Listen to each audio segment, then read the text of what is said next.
तो हेलो भाइयों, क्या हाल चाल। आज मैं आपके लिए लेके आया हूँ अपने YouTube channel one shot study पे क्लास 12th फिजिक्स का most important chapter, most important बोले तो प्रत्यावर्ती धारा, अल्टरनेटिंग करंट, प्रत्यावर्ती धारा। ये चैप्टर 6 मार्क्स तो कैरी करता ही है राजस्थान बोर्ड में। तो इससे एक बड़ा क्वेश्चन भी जरूर आता है, इससे एक बड़ा क्वेश्चन भी 100% पूछा जाता है। कुछ इंपॉर्टेंट टॉपिक हैं इसमें, जैसे कि एलसीआर सर्किट, पीसीआर में बताते जाऊंगा आपको कि इस चैप्टर में इस टॉपिक से क्वेश्चन आना लगभग कंफर्म है। तो आप इसको कर लीजिए अच्छी तरीके से। तो इस चैप्टर में से एक बड़ा क्वेश्चन आएगा। मैं इस लेक्चर को 1.5 घंटे में बाइंड अप करूँगा, तो बने रहें अंत तक। अगर आपको पता है 1.5 घंटे में अगर 5 नंबर आपके बन रहे हैं तो पूरा 1.5 घंटे आपको देखने में क्या जा रहा है। अभी मैंने शुरुआत की है बेशक, लेकिन कह तो रहा हूँ आपको ऐसा लेक्चर यूट्यूब पे देखने को नहीं मिलेगा राजस्थान बोर्ड के लिए। तो अंत तक बने रहें। चलो हम लेक्चर की शुरुआत करते हैं। चैप्टर 7 हमारा अल्टरनेटिंग करंट, प्रत्यावर्ती धारा। टाइप्स, पहला टॉपिक है टाइप्स ऑफ इलेक्ट्रिक करंट। तो there are 2 types of electric current. पहला होता है डीसी और दूसरा होता है एसी। पहला होता है डीसी और दूसरा होता है क्या, एसी।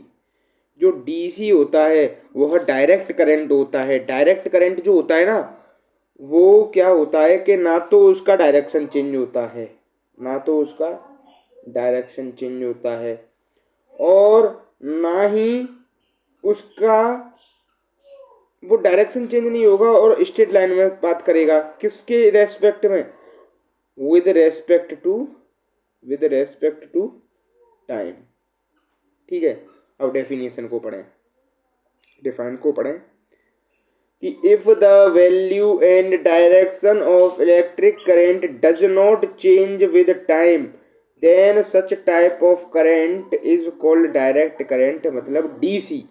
ये आई और टी के बीच का ग्राफ देखो, आई और टी के बीच का ग्राफ बिल्कुल स्ट्रेट लाइन बन रहा है ना, स्ट्रेट लाइन। तो ठीक है, अब इसके जो कुछ पॉइंट हैं।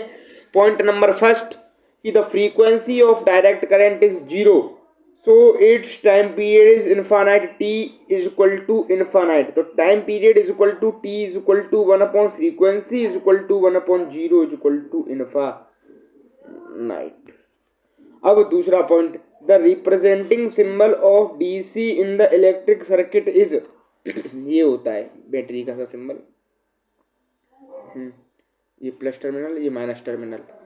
ठीक है, अब third point, DC is obtained such type of electric source whose polarity does not change with respect to time. चौथा point, DC is obtained from DC electric source like electric cell, chemical cell, DC generator और etcetera etcetera. अब DC तो समझ लिया कि DC क्या होता है। अब एसी करंट को समझें कि एसी करंट क्या होता है। तो एसी का जो डायरेक्शन होता है ना, वो वेरी करता है, उसका जो डायरेक्शन होता है वो वेरी करता है विद रेस्पेक्ट टू टाइम। ठीक है, चलो अब डेफिनेशन को पढ़ें। डेफिनेशन बोलती है the electric current of constant amplitude whose value and direction both are periodically change with respect to time is called alternating current. आप देख सकते हो कि अल्टरनेटिंग करंट, टाइम के बीच का ग्राफ देखो देखो, ये रहा, ये अल्टरनेट कर रहा है। ठीक है, ठीक है। अब पहला पॉइंट जो दे रखा है, ये मेरे ही द्वारा इंडिटन नोट से मेड बाई विवेक शर्मा। पहला पॉइंट है the frequency of alternating current never 0, frequency is not equal to 0, so it's time period never infinite, T is not equal to infinite. दूसरा point, the representing symbol of AC in the electric circuit is sinusoidal wave, sinusoidal wave, sinusoidal wave. तीसरा point, AC is obtained such type of electric source whose polarity is alternatively changed with respect to time। अब note की form में, note की form में AC of 50 hertz and 220 volt is used in India. 50 hertz 220 volt AC use किया जा रहा है किसमें? इंडिया में। अब equation of alternating current and alternating voltage, तो equation of alternating current and alternating voltage is represented by sinusoidal equation. So equation of alternating current is I is equal to I naught sine omega t, I equal to I naught sine omega t. I और omega T के बीच का graph आप देख रही होंगे। I not क्या होता है? Peak value of AC। क्या? Peak value of AC। And equation of alternating voltage is equal to V is equal to V naught sine omega t. V naught क्या है? पीक वोल्टेज या peak value of alternating voltage. जो alternating voltage की जो equation है वो है V equal to sine omega V naught sine omega T. अब जो अल्टरनेटिंग वोल्टेज है ना, अल्टरनेटिंग वोल्टेज है क्या? AV। V नोट जो है वह है peak value of alternating voltage, peak value of alternating voltage. ये वोल्टेज और ये टाइम के बीच का ग्राफ ये रहा, V नोट और V नोट। अब नोट की फॉर्म में इंपोर्टेंट पॉइंट दे रखा है कि equation first and equation second are also indicate the instantaneous value of alternating current and alternating voltage respectively. जो मैंने आपको इक्वेशन नंबर फर्स्ट बताई किसकी? जो मैंने आपको इक्वेशन नंबर फर्स्ट बताई है, इक्वेशन नंबर फर्स्ट क्या बताई थी कि I is equal to I naught sine omega t, और अल्टरनेटिंग वोल्टेज की बताई थी कि V is equal to V naught sine omega T. ये दोनों जो इक्वेशन है ना, ये इंस्टेंटेनियस वैल्यू है। कौन सी वैल्यू है? Instantaneous value. इंस्टेंटेनियस वैल्यू बोले तो उसी मोमेंट की वैल्यू, उसी पल की वैल्यू। ठीक है, अब हम अगले टॉपिक की तरफ मूव करते हैं। The average value of alternating current and alternating voltage in one cycle. Average value क्या होती है? इंस्टेंटेनियस वैल्यू तो आपको पता ही चल गई, I is equal to I naught sine omega t, V is equal to V naught sine omega T. अब average value क्या होती है? अल्टरनेटिंग करंट की और अल्टरनेटिंग वोल्टेज की। तो अल्टरनेटिंग करंट की और अल्टरनेटिंग वोल्टेज की I average, I dt integration 0 से t, lower value higher value I naught sine omega t, dt is equal to 0 आ गया। अब V dt ये भी कर दिया तो dt dt ये भी 0 आ गया। ठीक है, तो एवरेज वैल्यू किसकी? अल्टरनेटिंग करंट की, अल्टरनेटिंग करंट की और अल्टरनेटिंग वोल्टेज की क्या होती है? Average value 0 0। ठीक है, अब हम पढ़ते हैं एवरेज वैल्यू अल्टरनेटिंग करंट की, अल्टरनेटिंग वोल्टेज की किसमें? हाफ साइकिल में। ये किसमें थी? वन साइकिल में 0। अब हाफ साइकिल में क्या होती है?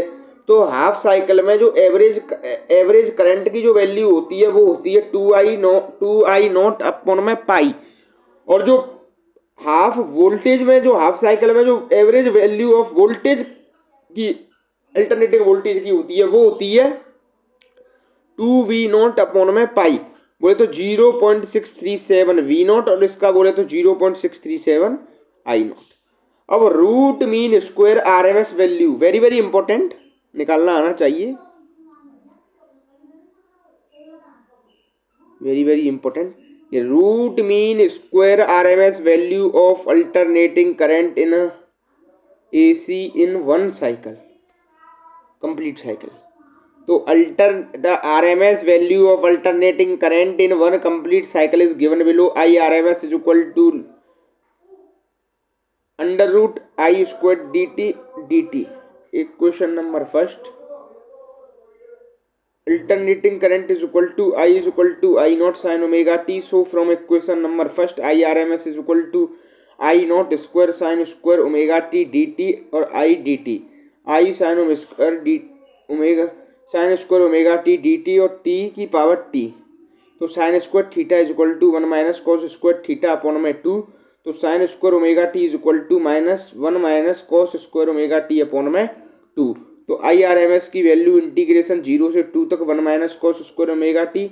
तो आप तो फाइनल रिजल्ट को ध्यान कर लीजिएगा, क्योंकि इसकी डेरिवेशन बहुत कम ही पूछी जाती है कि आई आर एम एस की जो वैल्यू होती है, आई आर एम एस की जो वैल्यू होती है वो आई नॉट अपॉन में √2 के बराबर होती है।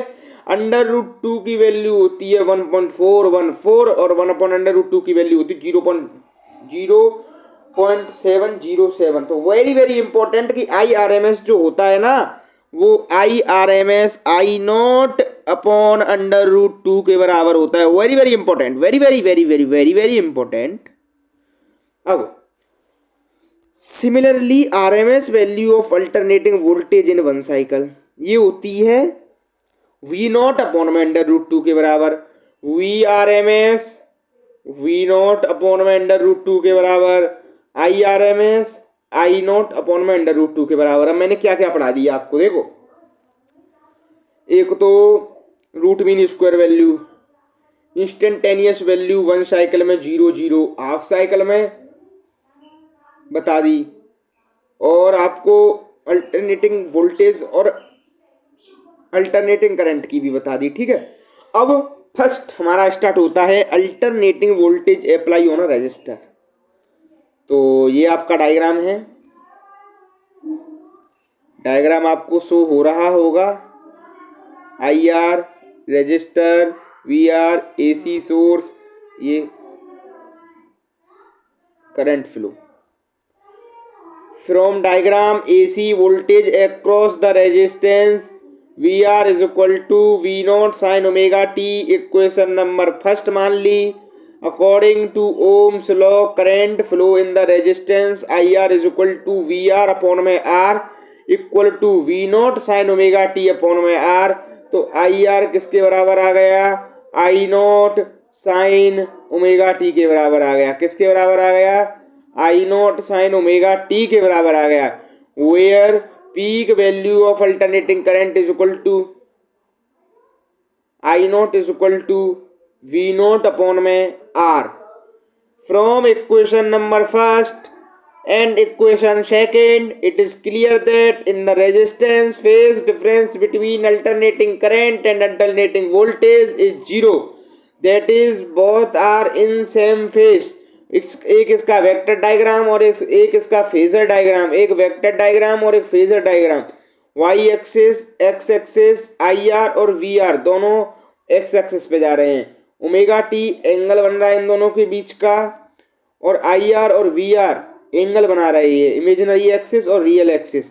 ठीक है, अब दूसरा पॉइंट कि if AC voltage apply on inductor, तो ये इंडक्टर हो गया V L length, AC source V equal to V naught sine omega T, ये करंट फ्लो आई एल और ये आई एल। ठीक है, अब from diagram alternating voltage across the inductor VL is equal to V naught sin omega t। equation number first, induced EMF across the inductor E is equal to VL is equal to L DIL upon में dt। equation number second, from equation number first and equation number second L DIL upon dt is equal to V naught sin omega t। तो D I L is equal to V naught upon में L sine omega T dot product D T. अब D I L V L sine omega T D T, तो I L is equal to V naught L upon में sine omega T integration sine omega T D T. I L is equal to V naught by L minus cos omega T upon में omega is equal to V naught omega L omega T. cos omega T is equal to sine pi by 2 omega T, मतलब omega T को change कर देंगे pi by 2 में, तो I L is equal to I naught sine omega T minus pi upon 2। Equation number third, और peak value of A C is equal to I naught equal to V naught upon में omega L. Equation number fourth, very very important, कि I naught equal to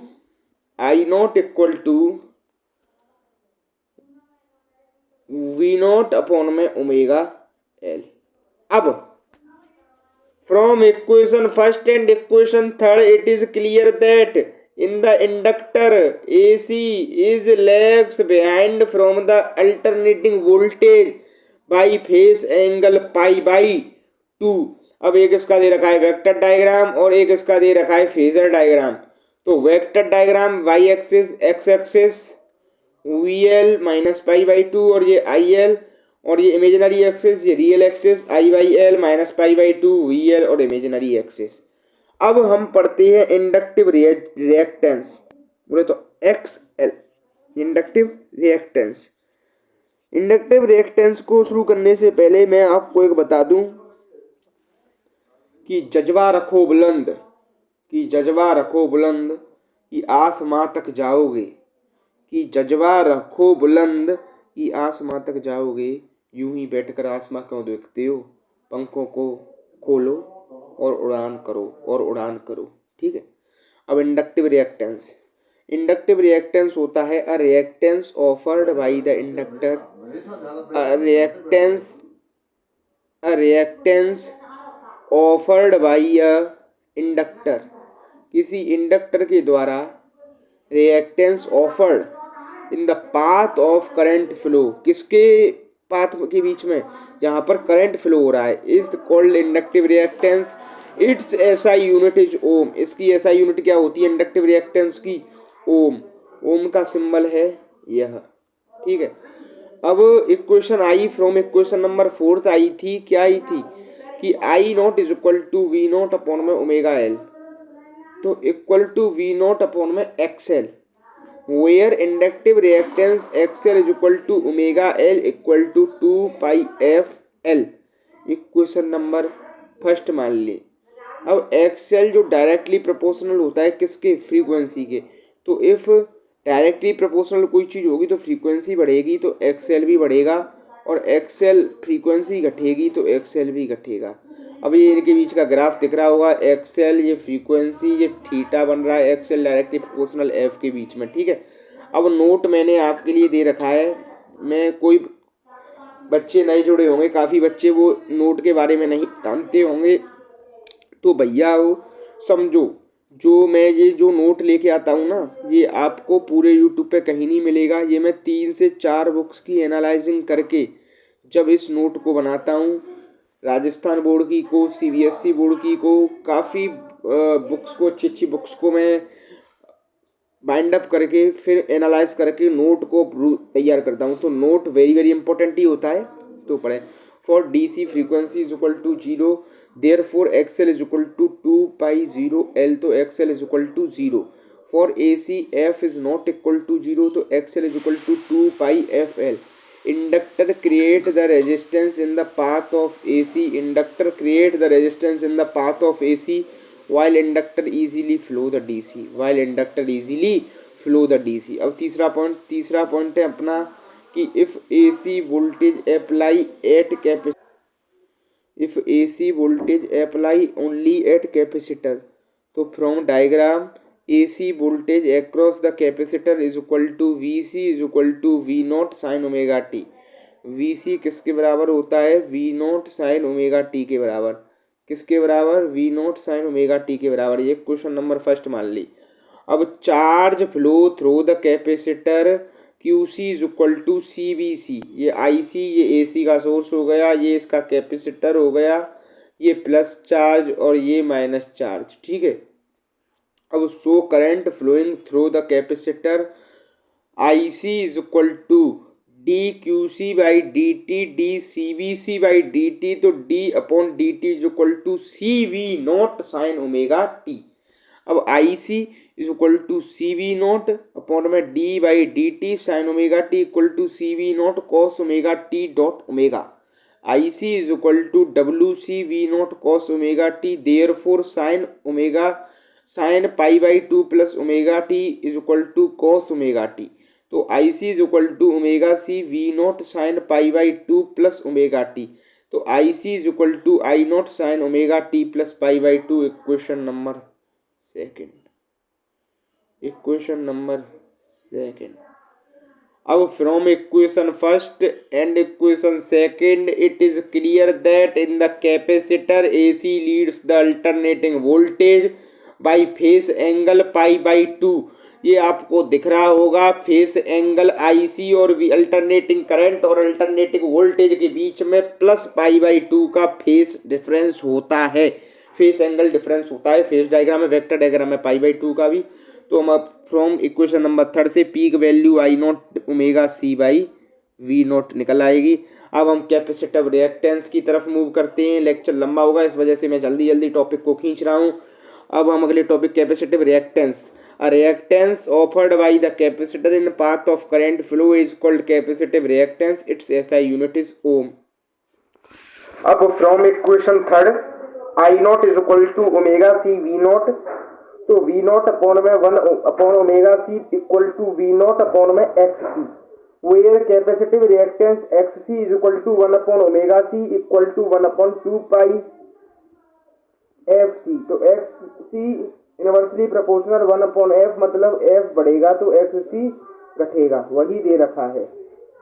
अब XC और F के बीच में जो graph होगा वो घटता हुआ होगा। Note for DC F is equal to 0 then XC is equal to infinite. For AC F is not equal to 0 then XC is equal to 1 upon 2 pi FC। 2 pi FC, तो XC less than 1। अब capacitor stop the DC while allowed to flow the AC। जो capacitor है वो stop करता है DC को, जबकि allow करता है किसके फ्लो को? AC के फ्लो को। अब हम आगे की तरफ मूव करते हैं। LCR series circuit, very very important. इससे क्वेश्चन 101% पूछा जाएगा। 101%, मैंने बोल दिया ना, 101% इससे क्वेश्चन पूछा जाएगा LCR सर्किट से। तो LCR सर्किट को ध्यानपूर्वक पढ़ें। ये करंट हो गया, ये VL हो गई, ये VR हो गई, ये VC, VLCR, तीनों सर्किट जहाँ पे मिले कंडक्टिव, इंडक्टेंस और रेजिस्टेंस, उसको कहते हैं LCR circuit. From diagram alternating voltage across LCR V LCR is equal to V0 sin omega t। Question number first, ठीक है। इमेजिनरी एक्सिस, ये रियल एक्सिस, ये VL माइनस VC का ग्राफ, ये वेक्टर डायग्राम और ये phasor diagram. From angle AOB OA square plus AB square OB is equal to OA square. Direct point पे पहुंचे कि इम्पीडेंस का जो फॉर्मूला निकलता है वो निकलता है Z is equal to under root R square plus XL minus XC का square. Equation number third, where XL is equal to omega L और XC is equal to 1 upon omega C। Again from angle OAB tan psi AB upon OA is equal to VL minus VC upon में VR। तो tan theta is equal to IXL minus IXC upon में IR। तो IXL I से I cut XL minus XC upon में R। तो tan phi, therefore tan phi is equal to XL minus XC upon R is equal to omega L minus omega 1 upon omega C upon में R। From vector diagram the equation of alternating current is given below. I is equal to I0 sin omega t minus five, ठीक है। अब case second, मैं अब important thing की कुछ पढ़ा रहा हूं। देखो डायरेक्ट फॉर्मूला पे पहुंचूंगा। इक्वेशन नंबर फोर्थ निकली R square plus XC minus XL का स्क्वायर, ठीक है। अब अगेन फ्रॉम एंगल OAB से निकला tan psi is equal to XC minus XL upon में R। केस थर्ड से निकला XL is equal to XC। Impedance निकला Z minimum equal to R, ठीक है। अब फेज एंगल tan psi का निकला है, tan psi इक्वल टू 0, तो psi is equal to 0 degree, ठीक है। psi is equal to 0 degree. अब resonance in LCR series circuit, most important topic. अगले टॉपिक की तरफ मूव करते हैं, resonance in LCR series circuit. तो resonance in LCR series circuit, the special condition of LCR circuit at which impedance of LCR circuit is minimum, current flow in LCR circuit is maximum and LCR circuit behave as a pure resistive circuit is called resonance. At the resonance in LCR circuit, inductive reactance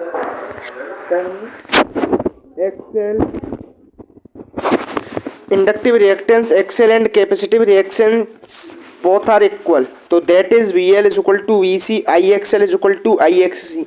I से I cancel तो बचेगा अपना XL is equal to XC. ठीक है, अब ये जो है ना, ये XL is equal to XC, ये हमें दर्शा रहा है कि this is the resonance condition of LCR circuit. यही क्या है, यही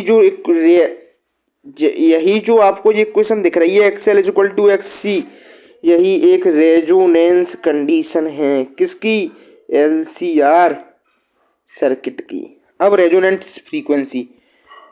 frequency at the resonance XL is equal to XC, so omega L is equal to 1 omega C.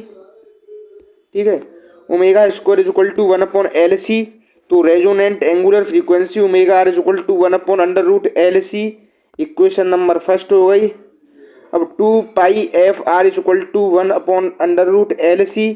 तो resonant frequency FR is equal to 1/2π√LC. Equation number second, the frequency of LCR circuit at XL and XC becomes equal is called resonant frequency. अब impedance of LCR circuit. Therefore impedance is equal to Z is equal to R square plus XL minus XC का square under root में. At the resonance XL is equal to XC, Z minimum under root R square plus XL minus XL का square is equal to under root R square plus O square is equal to under root R square. Minimum impedance Z minimum equal to R. तो third, current flow in LCR circuit. तो current flow in LCR circuit I is equal to V LCR upon में Z. तो V LCR upon में under root R square plus XL minus XC का square. But the resonance current flow in LCR circuit is maximum due to minimum impedance. तो I maximum is equal to V LCR upon में Z minimum equal to V LCR upon में R. बोले तो reactance या resistance. ठीक है, अब phase difference between AC alternating current and alternating voltage. तो tan phi is equal to XL minus XC upon में R equal to XL minus XL upon में R equal to O upon R. अब that is for at the resonance XL is equal to XC, tan psi is equal to 0. तो phase angle psi is equal to 0 degree. At the resonance in the LCR circuit phase difference between alternating voltage and alternating current is 0.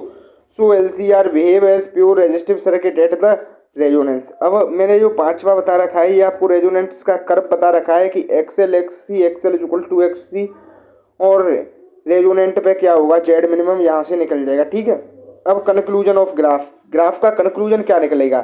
तो graph का conclusion है कि if F greater than F resonant then LCR circuit behave as capacitive circuit. दूसरा point, if F greater than FR then LCR circuit behave as inductive circuit. If F is equal to FR then LCR circuit behave as pure resistive circuit. Resonance condition of LCR circuit. According to graph, first graph between impedance and frequency is given below. ये impedance, ये Z minimum हो गया, ये frequency, ये रहा graph represent frequency resonance. According to graph, second graph between current and frequency is given below. तो current I maximum, frequency FR, ये I maximum current का ये रहा. ठीक है, अब पावर फैक्टर, अगले टॉपिक की तरफ मूव करते हैं. अगला टॉपिक है हमारा पावर फैक्टर. पावर जो है उसके क्या क्या फैक्टर्स हैं. इस टॉपिक को शुरू करने से पहले मैं आपको कुछ एक मोटिवेशनल शायरी सुनाना चाहता हूँ कि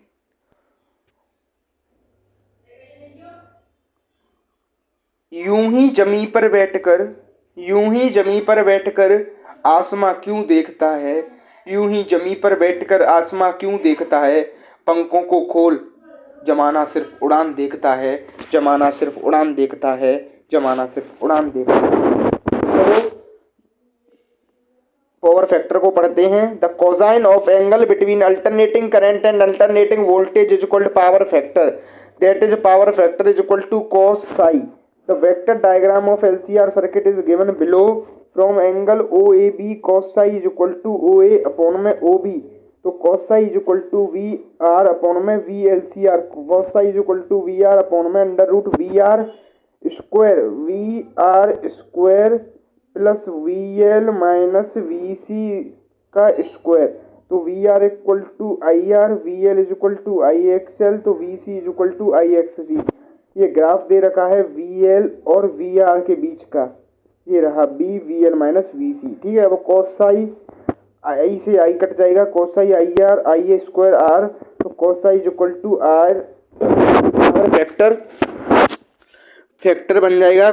ये याद रखने की चीज़ है, ये cos psi is equal to R upon Z, where impedance Z is equal to R square plus XL minus XC का स्क्वायर अंडर रूट में, तो average electric power in AC circuit, therefore electric power is equal to P is equal to VI, equation number first, and alternating voltage V equal to V naught sine omega T, alternating current I is equal to I naught sine omega T plus psi, where psi is equal to phase angle between alternating current and alternating voltage from equation number first, तो P is equal to V naught sin omega t I naught sin omega t plus psi, तो P is equal to V naught I naught sin omega t plus psi, तो P is equal to V naught I naught sin omega t cos psi plus cos omega t plus sin phi, तो sine A plus B sine A cos B plus cos A sine B, तो P equal to V naught I naught sine square omega T plus cos psi plus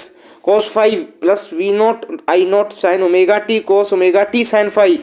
now average electric power जो होगी वो P average power V naught I naught sine square omega T cos five plus V naught I naught sine omega T cos omega T sine phi. ये question number second. We know that in one cycle the average value of sin omega t and cos omega t is 0, तो sin omega t equal to cos omega t equal to 0, while average value of sin square omega t and cos square omega t is 1 upon 2, तो sin square omega t equal to cos square omega t is equal to 1 upon 2। from equation number second P average is equal to V naught I naught upon bracket I upon 1 upon 2 is equal to cos psi plus V naught I naught equal to dot zero zero sine psi, तो V naught की जो value T times to zero, तो average power जो निकल के आएगी P average equal to V naught I naught upon में 2 cos phi. Equation number third मान ली, वेयर V नॉट क्या होगा, पीक वैल्यू होगी किसकी, अल्टरनेटिंग वोल्टेज की, जो आई नॉट होगा वो पीक वैल्यू हुई किसकी, अल्टरनेटिंग करंट की।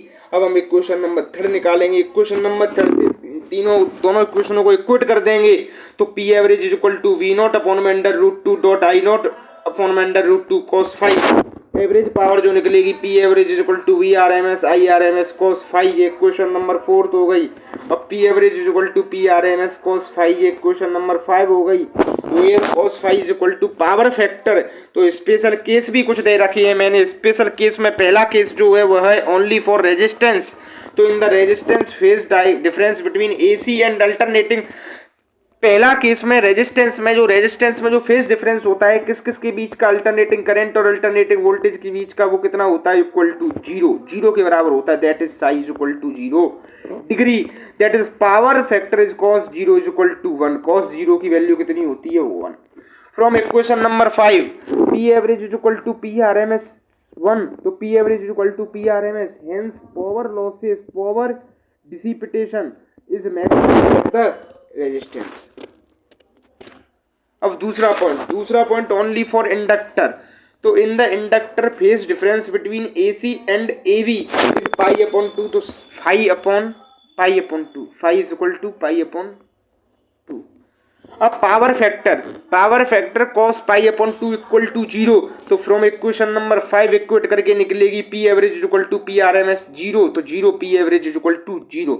Hence power loss is minimum at the inductor.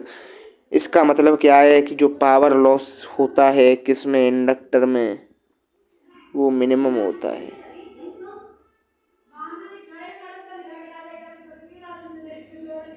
वह मिनिमम होता है। अब only for capacitor, in the capacitor phase difference between A C and A V is pi upon 2, तो phi is equal to pi upon 2, तो power factor equal to cos pi upon 2 equal to 0। From equation number 5 P average is equal to P R M S 0 is equal to 0, तो P average is equal to 0। Hence power losses is minimum at the capacitor. अब हम अगले topic की तरफ move करते हैं। अगला topic है हमारा ट्रांसफॉर्मर। ट्रांसफॉर्मर को हम शुरू करते हैं। ट्रांसफॉर्मर क्या होता है, तो ट्रांसफॉर्मर होता है ये एक ऐसा इलेक्ट्रिक डिवाइस है जो चेंज करता है किसको, अल्टरनेटिंग करंट को। ये वैल्यू को चेंज करता है, किसकी वैल्यू को चेंज करता है, अल्टरनेटिंग करंट की वैल्यू को चेंज करता है। उसे क्या कहते हैं, ट्रांसफॉर्मर। तो the electric device which can change the value of alternating current is called transformer. तो ट्रांसफॉर्मर में ये डायग्राम दे रखा है, ये प्राइमरी वाइंडिंग, ये सेकेंडरी वाइंडिंग, ये सॉफ्ट आयरन कोर, ये सेकेंडरी ये प्राइमरी वाइंडिंग, ये सेकेंडरी वाइंडिंग। और इसको to minimize the leakage of magnetic flux in the air, secondary coil is tightly bound upon the primary coil, so rate of change in magnetic flux in the primary coil and secondary coil is same.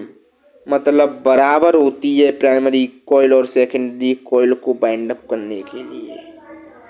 अब that is D phi is upon D T is equal to D phi upon D T. Equation number first, since AC source is connect with primary coil, so current flow in primary coil is variable. That's why variable magnetic field and variable magnetic flux are created in the primary coil. As a result, produced induced EMF in the primary coil EP is equal to minus NP d phi by dt की power. Equation number second हो गई, since secondary coil is tightly bound upon the primary coil, so magnetic flux flowing through the secondary coil is also variable. As a result, produced induced EMF in the secondary coil ES is equal to minus NS d phi upon dt upon में S। Equation number third हो गई। अब now equation number third को हम divide कर देंगे किससे, equation number second से।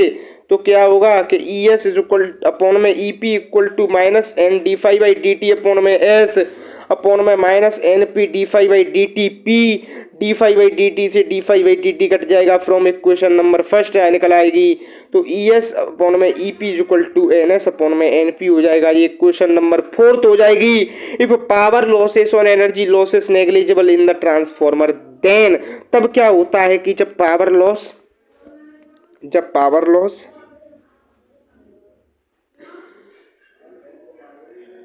पावर एनर्जी लॉस और एनर्जी लॉस दोनों नेग्लिजिबल हो जाती हैं, मतलब it's G times two 0 negligible. तो पावर इन प्राइमरी कॉइल किसके बराबर हो जाती है, पावर इन सेकेंडरी कॉइल के बराबर। तो E P I P is equal to E S I S, तो ई एस अपॉन में E P equal to I P upon में आई एस। ये क्वेश्चन नंबर 5 हो गई। जो पावर का फॉर्मूला होता है वो आपने पढ़ाई होगा कि वोल्टेज मल्टीप्लाई बाई करंट होता है, तो P is equal to V I और E I equal to E I. अब from equation fourth and equation fifth से निकलेगा, क्या निकलेगा, ई एस अपॉन में E P equal to N S upon में N P equal to I P upon में I S. Equation number 6। भाइयों लोगों, जैसे मैं आपको ये जो कॉन्सेप्ट अपने हैंड रिटन नोट्स द्वारा पढ़ा रहा हूँ, कृपया लेक्चर को पूरा देखें। ऐसे आपको पूरे यूट्यूब पर स्पेशली राजस्थान बोर्ड के लिए कोई नहीं पढ़ाएगा, पर मैं आपके लिए बैकग्राउंड में स्पेशल मेहनत कर रहा हूँ, तो मेरे को आपके द्वारा स्पेशली गिफ्ट चाहिए। प्लीज़ सब्सक्राइब करें और वीडियो को अंत तक देखें, तो लगे रहें। अब हम अगले टॉपिक की तरफ मूव करते हैं। अगला टॉपिक है टाइप्स ऑफ ट्रांसफॉर्मर। तो there are 2 types of transformer. पहला सेटअप ट्रांसफॉर्मर। सेटअप ट्रांसफॉर्मर क्या होता है कि the transformer which convert low alternating voltage into high alternating voltage is called step up transformer. अरे बोल दो ना, अरे बोल दो ना, अरे बोलो। Setup transformer from equation number 4th, if ns less than np then es less than ep, if ns greater than np then es greater than ep, if number of turns in the secondary coil ns are increased with respect to primary coil, then alternating voltage in secondary coil increase with respect to primary coil, primary coil। अब दूसरा से step down transformer. Step down transformer क्या होता है? Step down transformer the transformer which convert high alternating voltage into low alternating voltage is called step down transformer from equation number 4th, if ns less than np then es also less than ep, मतलब if number of turns in secondary coil are decreased with respect to primary coil, then alternating voltage is decreased in secondary coil with respect to primary coil। अब हम अगले topic की तरफ move करते हैं। अगला topic है हमारा efficiency of transformer. Efficiency of transformer को स्टार्ट करने से पहले मैं आपको कुछ बातें बता रहा हूँ जो कि आपको आगे काम देगी 12th बोर्ड के एग्ज़ाम तक। तो वो बातें हैं, बात यह है कि बच्चों देखो, भाइयों देखो, आपके बोर्ड एग्ज़ाम नज़दीक है, ठीक है। मैं बार बार इस बात को कह रहा हूँ कि देखो, अगर आप ज़्यादा लंबे लेक्चर नहीं देख सकते हो तो देखो मैं शॉर्ट बना रहा हूँ। 1.5 घंटे में मैंने फ्लेमिंगो कराई, 1.5 घंटा भी नहीं लिया पूरा, 1 से सवा घंटा लिया था, शायद 1 घंटा 18 मिनट के समथिंग कुछ।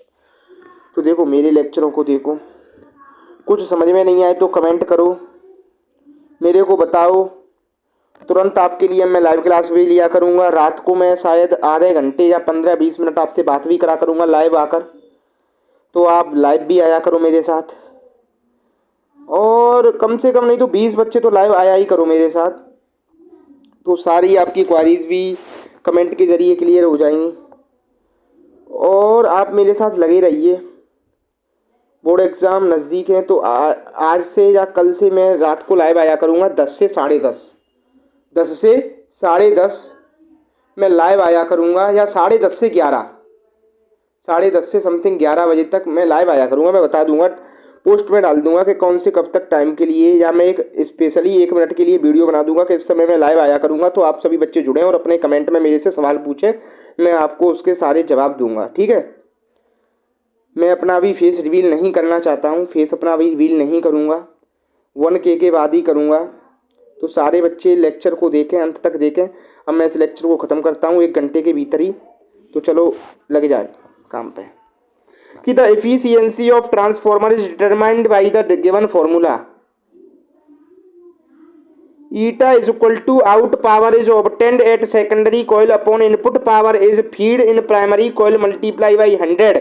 तो eta is equal to P O upon में P I is equal multiply by 100। तो power is equal to P is equal to B I is equal to E I. तो eta is equal to E S I S upon में E P I P multiply by 100। Equation number 7, very very important equation, कि eta is equal to E S upon में I S upon में E P I P multiply by 100।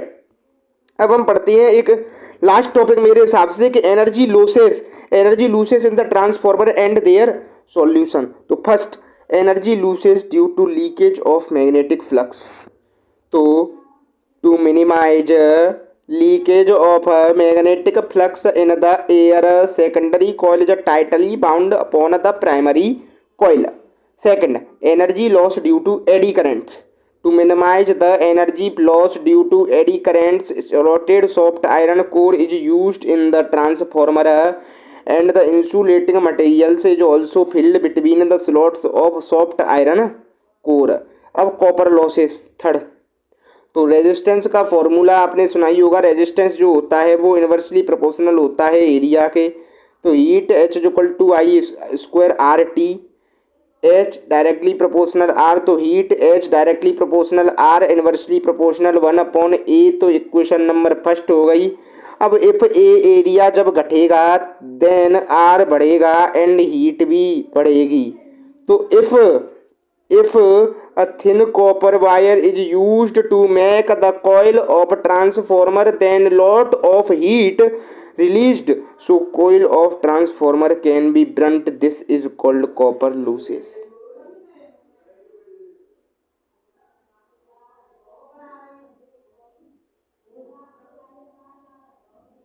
Copper loses क्या है? तो copper losses है कि एक thin copper wire used किया जाता है किसके लिए? कॉइल ट्रांसफॉर्मर की कॉइल बनाने के लिए, जिसमें लॉट ऑफ हीट रिलीज होती है, जिसकी वजह से जो ट्रांसफॉर्मर है वो जल भी जाता है या जल भी सकता है। This is called copper losses. To avoid the copper losses a thick copper wire is used to make the coil of transformer. अब चौथा पॉइंट है hysteresis loss. To minimize the hysteresis loss, a soft iron core is used in the transformer because its hysteresis area is small, so energy loss is also small. अब use of transformer, पहला use transformer is mainly used in the transmission of power supply. दूसरा transformer is also used in the telephone, television, radio. और हमारा lecture होता है समाप्त, हमारा lecture होता है एंड। लेक्चर के अंत तक बने रहने के लिए थैंक यू, धन्यवाद। और अगर लेक्चर अच्छा लगा हो तो मेरे यूट्यूब चैनल ओ शॉर्ट स्टडी को सब्सक्राइब करें। देखो मैं लेक्चर को ख़त्म एक शायरी से करना चाहता हूँ कि मेहनत इतनी करो कि नाम हो जाए, कि मेहनत इतनी करो कि नाम हो जाए। ये दुनिया उगते हुए सूरज को सलाम करती है, ना कि डूबते को। तो मेहनत करते रहिए, आपके बोर्ड एग्ज़ाम नज़दीक हैं। मैं आपके लिए डेली बेसिस पे लेक्चर लेके आ रहा हूँ, डेली बेसिस पे। आज मैंने अल्टरनेटिंग करंट 1 शॉट में बाइंड अप कराया है। अब मैं आपको 10 मिनट समझाता हूँ कि देखो डेली बेसिस पे मैं लेक्चर लेके आ रहा हूँ।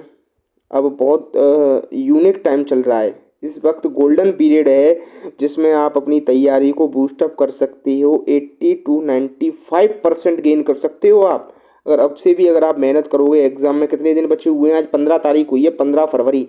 तो 15 और 13 और 8, 20 से 21 दिन है शायद, समथिंग फिजिक्स के एग्ज़ाम में। तो 20 से 21 दिन में आप 2 से 3 बार कम से कम रिवीजन कर सकते हो फिजिक्स का मेरे साथ मिलकर। तो आप मेरे साथ मिलकर ही रिवीजन करिए। मैं लाइव आऊँगा आज से रात को आधा घंटे, तो वहाँ पे बात हुआ करेंगी अपनी। बैकग्राउंड में कोई ओ शॉर्ट स्टडी का लोगो चला करेगा। मैं अभी फेस रिवील नहीं करूँगा। आधे घंटे लाइव आऊँगा, सारे बच्चों को मैं शेयर भी कर दूँगा, सारे भाइयों को। तो मेरे साथ लाइव आएँ, मैं आपके सारे डाउट्स को क्लियर करूँगा और करने की कोशिश भी करूँगा। तो मैं कहना चाहता हूँ कि आप लगे रहिए। देखो मैं आपको समझाऊँ कि राजस्थान बोर्ड का टाइम टेबल थोड़ा सा बदलाव हुआ है, आंशिक बदलाव यह हुआ है कि जो राजस्थान बोर्ड का जो टाइम टेबल है ना, वो कुछ इस प्रकार है कि 8 को है, 10 को है, 18 को है, 22 को भी हो चुका है, 24 को है, फिर लास्ट साइड समथिंग 29 को है। 8 को फिजिक्स का है, 10 को इंग्लिश का है, 18 को बायोलॉजी का है, 22 को केमिस्ट्री का है, 24 को हिंदी का है, 29 को मैथ का है। तो देखो 8 को जो फिजिक्स का एग्ज़ाम है उसकी तैयारी तो अभी कर लीजिए और इंग्लिश की साथ साथ कर लीजिए। जो 8 दिन का गैप बचेगा बायोलॉजी के लिए, उसमें मैं एक सीरीज़ भी ले आऊँगा, तो उसके साथ कर लेंगे हम आपस में तैयारी। 22 को अपना केमिस्ट्री का है, तो इसकी भी 4 दिन में हम मोस्ट PYQ लगा लेंगे मोस्ट ऑफ। 24 को उसका है किसका? हिंदी का। 24 को हिंदी का है ना, तो हिंदी की भी अपनी तैयारी हो जाएगी। कवि परिचय, लेखक परिचय वगैरह लेके अभी आता रहूँगा ही। वही 20 से 22 दिन है, ये आपका यूनिक टाइम चल रहा है। तो मेरे साथ मेरे चैनल को सब्सक्राइब करें। अगर मेरे इस उसमें आप मेरा प्रयास करें कि जल्द से जल्द मैं अपना टारगेट पूरा करूं जो मैं चाह रहा हूं बन के, तो उसके बाद मैं आपके लिए लाइव ही आता रहूँगा। तो जल्द से जल्द करवाएं। तब तक के लिए धन्यवाद। Keep patience. धन्यवाद।